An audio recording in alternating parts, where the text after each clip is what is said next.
Infectología, del capítulo de Bogotá. Les damos la bienvenida a nuestro foro, ya 14º foro de conmemoración del Día Mundial de la Lucha contra el SIDA, y como lo hacemos cada 2 años con énfasis en pediatría. Hoy tenemos un programa académico bastante variado, desde que arrancamos desde algunas cosas que tienen que ver con los datos, las políticas en salud pública, y pues vamos a ir avanzando hacia donde nos está llevando todo este estudio de la infección por VIH, teniendo en cuenta que ya el próximo año cumplimos 40 años. La pandemia del COVID pues nos ha llevado a que hagamos todo esto de forma virtual, lo cual también ha sido un gran aprendizaje. Y pues vamos a tratar después de cada conferencia hacer unas pocas preguntas y que disfrutemos el día. Nos unimos también en este foro con la Fundación Planeta Amor, fundación que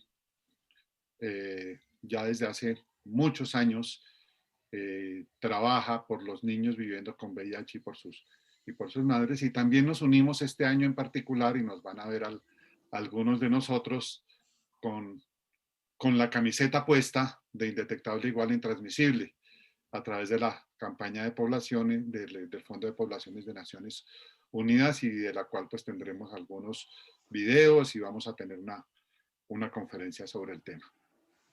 Sin más preámbulos, pues vamos a empezar nuestro programa, que pues inició ahora en horas tempranas con uno de los simposios satélites, pero pues vamos a empezar nuestro programa oficial dándole la bienvenida al doctor Diego Quiroga, quien es médico, cirujano, experto en VIH y SIDA, que cuenta con estudios en maestría en Economía de la Salud en la Universidad Javeriana, un máster sobre infección por VIH y SIDA con la Universidad Juan Carlos III de España, y es especialista en evaluación social de proyectos, políticas de la Universidad de los Andes, vinculado en este momento al Ministerio de Salud, y a quien le decía yo antes de empezar esto, que le habíamos puesto un título un poco filosófico a su charla, que es ¿hacia dónde va el VIH en Colombia? Doctor Quiroga, muchas gracias por acompañarnos y bienvenido.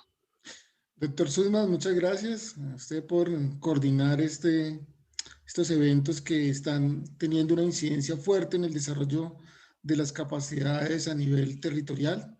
A la Asociación Colombiana de Infectología, muchas gracias por la invitación. Vamos a conversar, como decía el doctor Sussman, hacia dónde va el VIH en Colombia. Es un poco retador tratar de resumir realmente cuál es el camino. En primer lugar, tenemos que entender que hay 2 fenómenos que probablemente han cambiado la forma de reconocer y abordar el VIH, incluso los mecanismos de atención también. El primero tiene que ver con la pandemia por COVID-19, algo muy importante, y es que en este mensaje dice: quien no conoce su historia está condenado a repetirla. Probablemente ya hay algunas experiencias de lo que se ha vivido a lo largo de la epidemia por VIH, pero también hay que reconocer que el COVID trae unos retos muy similares. Y uno de esos retos es lo que inicialmente se vio con el VIH y probablemente todavía persiste en algunas situaciones, y es el estigma y la discriminación asociada al VIH. Recordar que los primeros casos de VIH aparecieron especialmente en poblaciones claves, en hombres que tienen relaciones sexuales con hombres, en población privada de la libertad, en usuarios de drogas inyectables, ¿cierto? Pero a ese fenómeno de epidemia y de pandemia por VIH, lo que probablemente ha tenido más efectos es el estigma y la discriminación hacia esos grupos más vulnerables. ¿Qué nos está ocurriendo con el COVID hoy en día? También estamos viendo unos temas de estigma, discriminación, especialmente hacia unos grupos, el grupo y el sector salud. ¿Esto qué va a implicar? Que nosotros empecemos a deconstruir estos imaginarios tal como se ha hecho con el VIH y como se debe seguir fortaleciendo al abordar especialmente a las poblaciones en mayor contexto de vulnerabilidad. ¿Qué podemos también reconocer entre el VIH y el COVID? Que se requiere el cuidado de sí. Hay, digamos, mecanismos de prevención clave para prevenir el VIH-Sida y que depende especialmente de la persona, del cuidado que yo tenga y el reconocimiento que yo haga de la importancia de cuidarme para cortar esa cadena de transmisión. Lo mismo pasa con el COVID-19, hay unas recomendaciones que son básicas y que a veces no se están cumpliendo y a veces no tenemos esa percepción del cuidado de sí. Esto, pues obviamente trae unos retos muy similares en cómo se deben desplegar y seguir fortaleciendo esas acciones de prevención, esas acciones de información y educación para fortalecer lo que implica el cuidado de sí, tanto en VIH como en el COVID-19. Otra situación que también, digamos, a veces ha generado mucho escozor alrededor y que tiene que ver mucho con el fenómeno de migración procedente de Venezuela, todo el estigma y discriminación que también a veces se hace en relación a estas poblaciones que están migrando al país. Si bien, digamos, tenemos un número que ha venido en aumento de casos de VIH, no podemos dejar de reconocer en ese contexto de vulnerabilidad en que se encuentra la población que migra de Venezuela a Colombia. Lastimosamente vienen en aumento esas tasas de infección por VIH. Tenemos una tasa más de 30 casos por cada 100.000. Pero también nos preocupa mucho cómo esos casos en la población procedente de Venezuela se están concentrando en población joven. Y esto puede tener unos efectos a largo plazo, especialmente en el aprovechamiento del bono demográfico y en lo que implica, digamos, la carga de enfermedad en este grupo poblacional, especialmente todos los años de vida perdidos por discapacidad asociados al VIH. ¿Cuál es entonces alguna de las apuestas que se plantean y que probablemente van a empezar a tener, digamos, mucho más fuerza? Especialmente buscar progresivamente el aseguramiento de las personas migrantes al Sistema General de Seguridad Social en Salud. Parte de las experiencias que hay en países como Europa, al final lo que hacen son recomendaciones de la importancia de vincular a la población migrante al sistema de salud. A veces, digamos, puede tener un efecto muy importante inicialmente en procesos de migración, el apoyo de la cooperación atendiendo ciertos eventos. Pero lo que se ha visto es que sin lugar a duda es necesario poder vincular a la población migrante al aseguramiento en salud, al sistema de salud, que puede resultar mucho más costo efectivo. Y aquí hay unas propuestas que ya está empezando a trabajar el Ministerio de Salud, hay unas propuestas que ya se vienen considerando y evaluando de la importancia de asegurar a la población. ¿Cómo se aseguraría esa población? Especialmente entraría a hacer una priorización sobre poblaciones, digamos, de mayor contexto de vulnerabilidad. Actualmente se están garantizando unas atenciones vía recursos de oferta a la demanda, especialmente todo lo que tiene que ver en la atención en urgencias y la atención materno-perinatal. Estos eventos probablemente vayan a tener un efecto en la forma en como nosotros tenemos que empezar a hacer la gestión a nivel local, como gobiernos locales, a nivel nacional, pero también desde el aseguramiento y desde la prestación de los servicios de salud, lo que tiene que implicar el adoptar, digamos, nuevas intervenciones, en desarrollar y adaptarse en los servicios a retos, por ejemplo, como los que nos presenta la pandemia.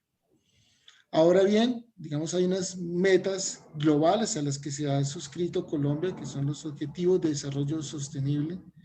A 2030, ¿cómo nos veremos entonces en el abordaje del VIH? A nivel global hay una consigna fuerte de poner un fin a la epidemia por VIH. Y en esos objetivos de desarrollo sostenible que van hacia la eliminación de la epidemia por VIH, hay dos objetivos claves que siempre se deben considerar. El objetivo 3, que está relacionado con el acceso a los servicios de salud y especialmente a los servicios de salud sexual y reproductiva. Se hace un llamado a integrar, digamos, esa oferta de servicios, no solo verla exclusivamente en la atención por VIH, sino ver todas esas particularidades y determinantes que están afectando a la persona que vive con VIH. Entonces, ¿cómo se deben integrar esos servicios? ¿Cómo se debe evitar la fragmentación de los servicios de salud para garantizar una atención integral en VIH? Eso es uno de los objetivos y una de las apuestas también que viene trabajando el Ministerio de Salud con su política de atención integral, con su modelo de gestión territorial. Y el otro ODS que nos interesa mucho a nosotros es el ODS 5, relacionado con la igualdad de género. ¿Por qué es tan importante este ODS? Primero, porque hace unas apuestas de garantizar y reducir las inequidades que se estaban presentando especialmente en mujeres, ¿cierto? Esas diferencias que se ven históricamente entre hombres y mujeres, donde hay una mayor, digamos, predicción a favorecer siempre en todos los contextos a los hombres, ¿cierto? Con algunos temas y políticas que a veces tienden a minorar la participación de las mujeres. Entonces, en este ODS 5, hacia lo que va, hacia lo que tenemos que garantizar en el empoderamiento a las niñas y a las mujeres, especialmente en temas de salud sexual y reproductiva. Reducir, por ejemplo, la fecundidad adolescente, eliminar las prácticas nocivas que afectan y ponen en riesgo la salud de las mujeres. Pero también aquí en este ODS 5 tenemos que empezar a considerar fuertemente el trabajo que se debe hacer en las poblaciones clave, especialmente en las poblaciones LGBTI, en relación a cómo hay que reducir esas brechas de inequidad en estas poblaciones. Cómo con estrategias de participación social, con estrategias de empoderamiento, con estrategias de desarrollo de base comunitaria. Entonces a 2030 tendríamos que focalizarnos y mirar que para llegar al fin de la epidemia tenemos que pensar en dos objetivos claves, el objetivo 3 y el objetivo 5. ¿Y eso cómo se traduce en metas? Que esto, digamos, es lo que ha propuesto el gobierno nacional, especialmente en su Plan Nacional de Desarrollo 2018-2022, se han considerado las siguientes metas. Las metas 90-90-90, como todos ya saben, son una iniciativa de ONUCIDA que inició en el 2015 y iba hasta 2020, donde se hace un balance a 2020. A 2030, ¿qué se espera? Tener las metas 95, 95, 95. Para recordar, el primer 90 quiere decir que el 90% de las personas que se estiman que viven con VIH estén diagnosticadas. El segundo 90, ¿qué quiere decir? Que esas personas que están diagnosticadas, el 90% acceda al tratamiento antirretroviral. Y el tercer 90 es que de ese 90% de las personas que reciben terapia antirretroviral tenga cargas virales indetectables o suprimidas. La línea de base que tenemos en el país en el 2017, ¿cómo vamos? En el primer 90, 85%, en el segundo 90, 60% y en el tercer 90, 43%. Y especialmente en este segundo y tercer 90 juega un papel importante los aseguradores y la red de prestación de servicios de salud. Sin lugar a dudas, si no se fortalecen estos esfuerzos de mejorar y garantizar el tratamiento oportuno a las personas que están diagnosticadas y de garantizar cargas virales indetectables para reducir la transmisión del virus, probablemente vamos a seguir teniendo esas brechas en el cumplimiento de las metas. Para 2018, ¿qué pasó? Hemos estado un poco mal, ¿cierto? El primer 90 no lo estamos alcanzando, estamos en un 69%. El segundo 90 también estamos un poco más, 57%, y parece que para el tercer 90 sí mejoró un poco el tema de la adherencia al tratamiento y la carga viral indetectable. A 2022, en el cierre de este gobierno, esperamos llegar a las metas 92, 92, 92. El otro indicador clave que también se puso sobre la mesa en el Plan Nacional de Desarrollo es incrementar el porcentaje de personas con diagnóstico temprano de VIH. Hay que recordar que de acuerdo a lo que ha reportado la cuenta de alto costo, casi más del 50% de las personas que son diagnosticadas ya han tenido síntomas relacionados con fase SIDA. ¿Cuál es la línea de base actual? 22.8%, eso es lo que teníamos para el año 2018. Se requiere llegar a un 28% de esa población que se diagnostica en fase temprana con CD4 mayores de 500. Otros indicadores también relacionados con las infecciones de transmisión sexual es el porcentaje de personas con criterios de tratamiento para hepatitis C que están recibiendo tratamiento para la hepatitis C. Línea base del 76%, llegar al 2022 al 80%. Y estos dos últimos indicadores que son claves en la transmisión materno-perinatal, en todo el esfuerzo que viene realizando el Ministerio de Salud y Protección Social, especialmente a cargo de Silvia Caicedo, lo que se viene trabajando en el desarrollo de capacidades para lograr reducir la incidencia de sífilis congénita y reducir la transmisión materno-infantil del VIH. Tenemos una línea de base de 1.5 nacidos vivos, de 1.5 casos por cada 1000 nacidos vivos para el 2018. La idea es llegar a menos de 0.5 casos por cada 1000 nacidos vivos, incluyendo los mortinatos. Lo mismo para la tasa de transmisión materno-infantil del VIH. La idea es llegar al 2022 a menos del 2% sobre el total de los niños expuestos. Estos indicadores son los que nosotros debemos considerar en cada una de las intervenciones que hagamos como entidad territorial de salud, como asegurador o como IPS. De las metas 90, ya lo decíamos, tenemos algunos rezagos, pero aquí rápidamente, esta es la estimación que se hizo a través de Spectrum en el Ministerio de Salud, en la Dirección de Epidemiología y Demografía, 190,000 personas, 193,000 personas estimadas para el año 2018, ¿cierto? Con una brecha, el primer 90 de más de 50,000 personas. Con una brecha para el segundo 90 de más del 43% y una brecha para el tercer 90 relacionado con la indetectabilidad del 47%. Entonces sí tenemos grandes retos para saber hacia dónde va el VIH y hacia dónde vamos nosotros en la gestión para garantizar el cumplimiento de estas metas. Esto es lo que nos reporta la cuenta de alto costo y sin lugar a duda el esfuerzo y la importancia de que las personas con VIH estén vinculadas al sistema de salud y estén retenidas en la atención. El cumplimiento de las metas acá son muy superiores, casi se alcanzan las metas y se llegan a superar lo que ha propuesto ONUCIDA.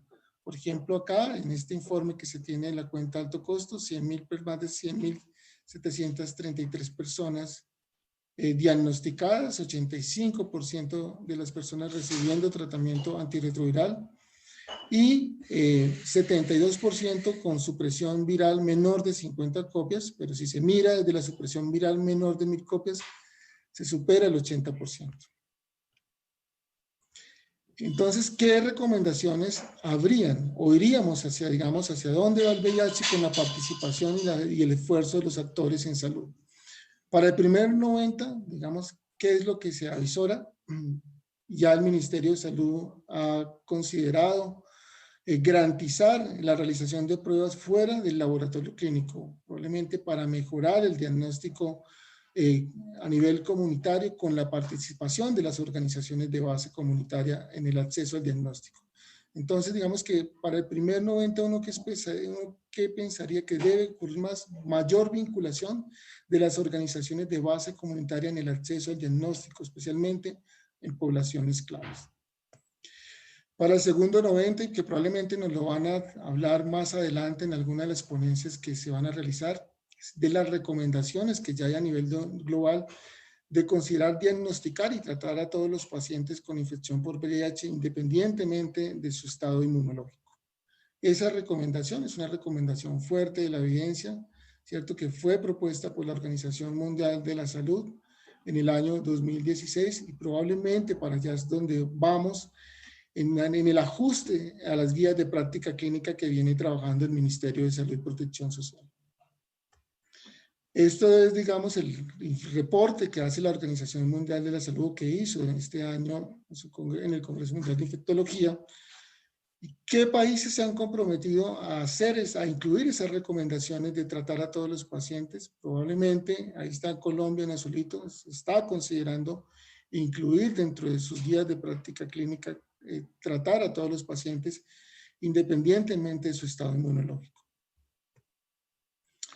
Tenemos una brecha entonces, digamos desde el punto de las metas 90-90 de llegar a 50,000 personas. Eso probablemente va a aumentar los costos para el sistema de salud, Pero hay que recordar que para el segundo y tercer 90, si llegamos a esas 50.000 personas que nos faltan en el cumplimiento de las metas, probablemente vamos a tener un efecto en la reducción y en la transmisión del VIH.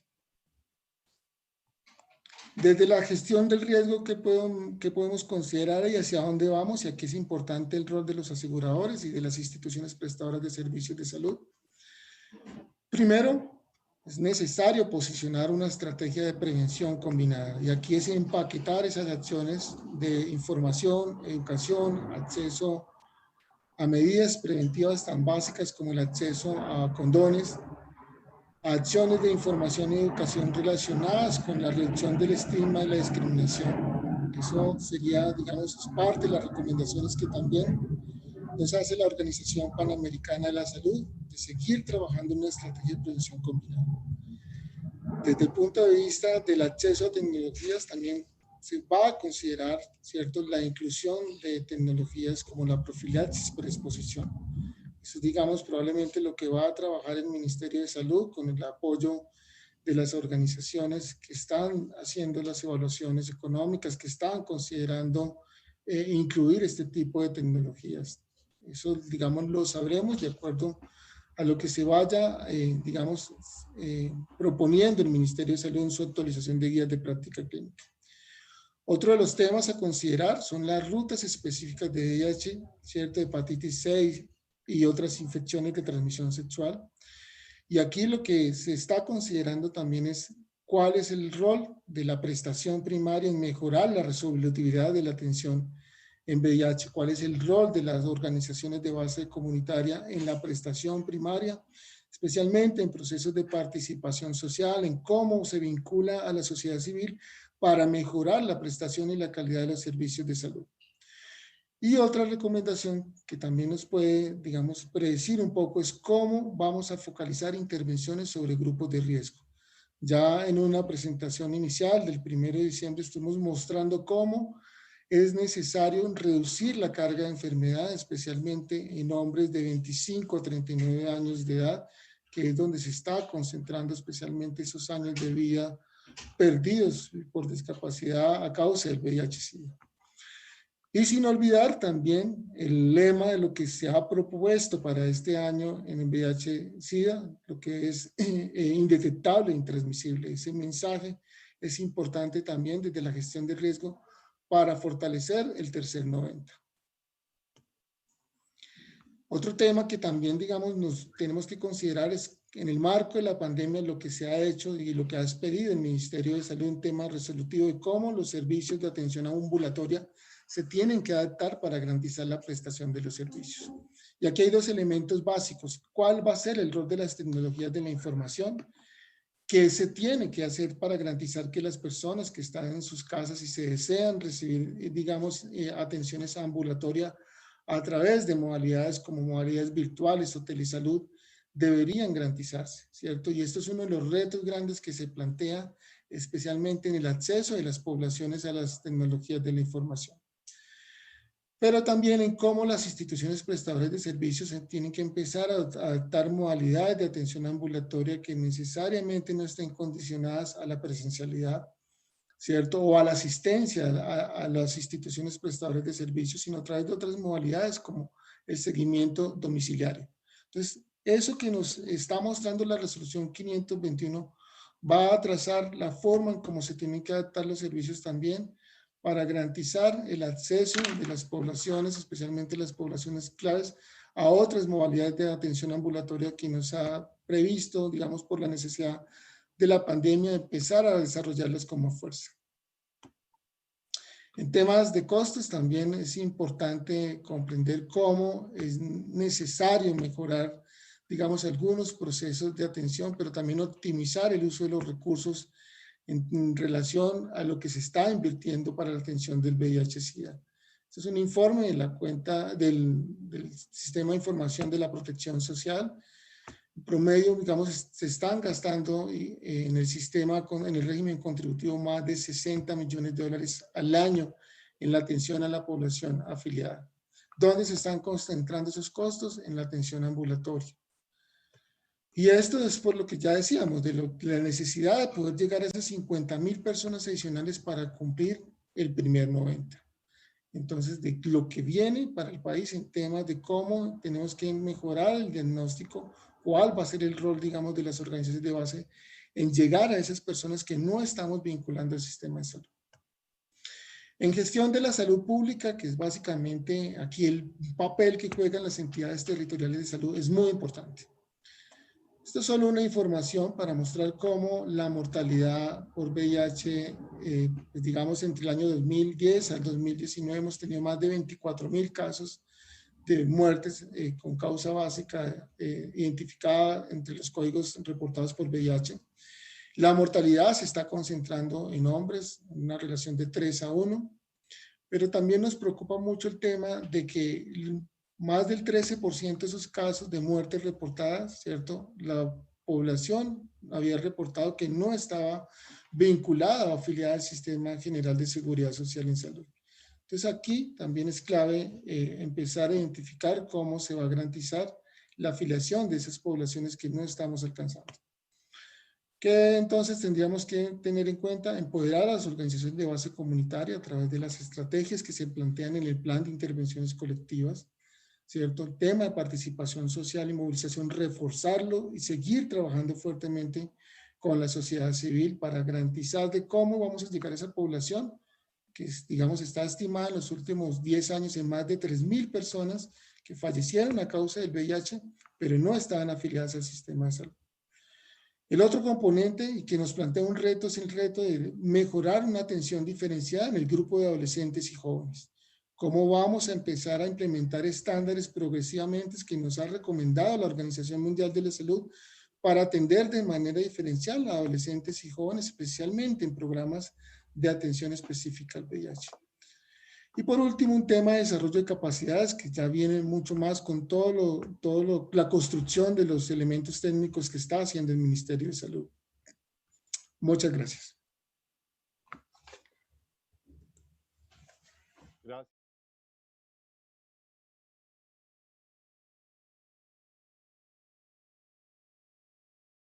Cifras y con esos números económicos, que es un tema que a veces no miramos nosotros. Yo quisiera hacerle dos preguntas. Una que no sé si tengamos la respuesta y es, ¿tenemos algún dato de cómo nos ha afectado la pandemia del COVID en el diagnóstico del VIH y en el acceso a los servicios para los pacientes? Tenemos algunas encuestas y algunos reportes que nos han, digamos, socializado la sociedad civil, especialmente las organizaciones que vienen trabajando en VIH, de cómo se ha fragmentado la atención en VIH a causa de la pandemia, de cómo se están presentando temas de desabastecimiento, especialmente en el acceso a tratamiento antirretroviral y en el acceso a preservativos. Creo que sí nos falta ampliar un poco esta información, ¿cierto? Reconocer que es necesario modelar un poco más y recabar esa información de lo que se está viendo con el COVID-19 y el VIH. Y otra pregunta que pues también me parece muy conducente, digamos, algo que nos ha mostrado esta pandemia es el atraso tecnológico en el que pues estaba el país o está el país.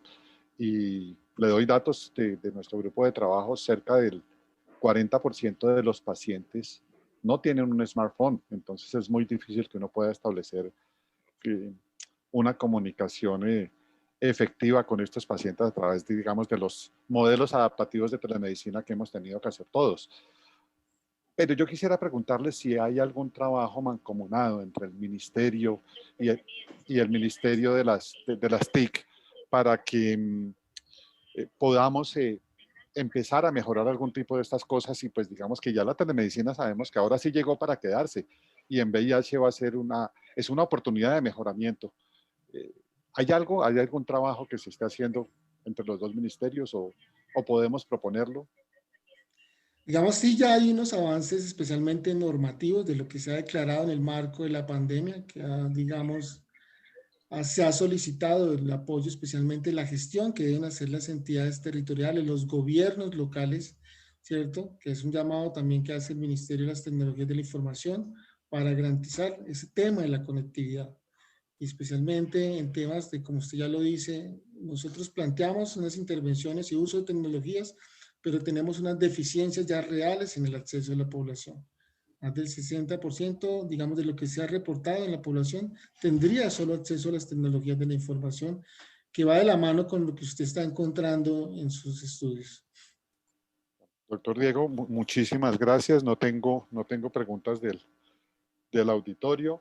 Eh, pues creo que nos ha mostrado un panorama muy interesante y también nos motiva a quienes trabajamos en este tema a seguir trabajando y seguir contribuyéndole al país. Muchísimas gracias y que tenga un buen día y un abrazo a todas las personas del ministerio.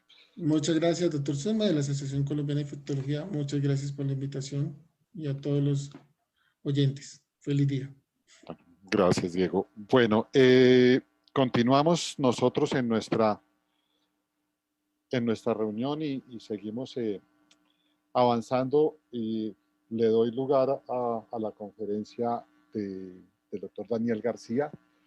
Tengo que decir que conozco a Daniel desde hace muchos años en su trabajo incansable por los temas de prevención en VIH. Daniel nos ha pedido que lo presentemos como una persona indetectable viviendo con el VIH hace 18 años. Eh, él es psicólogo y es coordinador de la estrategia educativa del proyecto interagencial de prevención combinada para VIH, Astoparte, del Fondo de Población de las Naciones Unidas, y es además quien nos ha metido a ponernos la camiseta de indetectable igual a intransmisible y nos va a hablar de este tema desde la visión del paciente. Doctor García, amigo Daniel, bienvenido al foro de la ASIN del VIH.